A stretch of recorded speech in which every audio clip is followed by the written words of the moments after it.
છોટાઉદેપુર જિલ્લાના પાવી જેતપુર તાલુકાના રતનપુર ખાતે ગેરકાયદેસર રેતી ખનન કરતા મોટો વિવાદ થયો।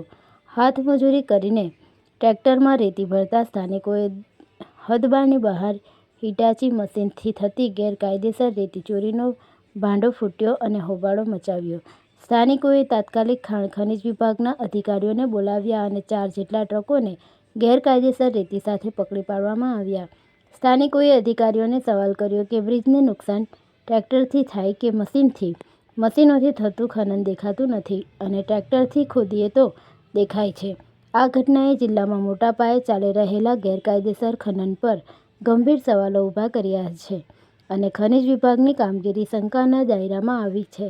રિપોર્ટર મોહસિન સુરતી, છોટાઉદેપુર।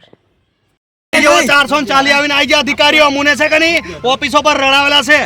આ બ્રિજ તોડ નાખ્યો એમ કરી બ્રિજો એમની લીધો નહીં અલા પેલા ગુપ્તા જેવડે બેહની હોય ને મોહી એની લીધ સિયોદની હોંબે લીધે ખોદીને આગળ ખોદ્યું અને છેલ્લા અમુને લાખ રૂપિયા દંડ ભરાવેલો છે ને તેઓ હસ્તા મોડા ભરેલો છે। પણ આજે એ વાત આવી સાહેબ કે અમારે જો એક બે ફેરો ધંધો કરવો હોય ને અમે સ્ટોકમાં ધંધો કમ સે કમ કરતા હોય તો અમારે તો સિક્યુરિટી મૂકે ના કોઈની નજર હતર ચાલે હે અને તે પાછા અમે આવડે પાછું અમે કીધું ને તો ગાડી આવી નહીં પકડી દો એટલે અમારે તો સિક્યુરિટી મૂકવા ફરી ના આવી યાર નજર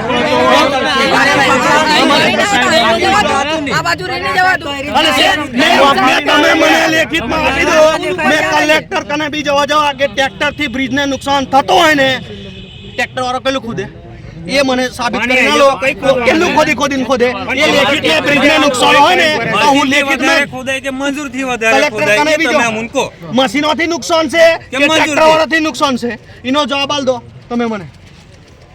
બ્રિજ અત્યારે પેલો બ્રિજ અને તમને કહું તમે જે આ 3 વર્ષથી દેવાજન પણ બનાવે છે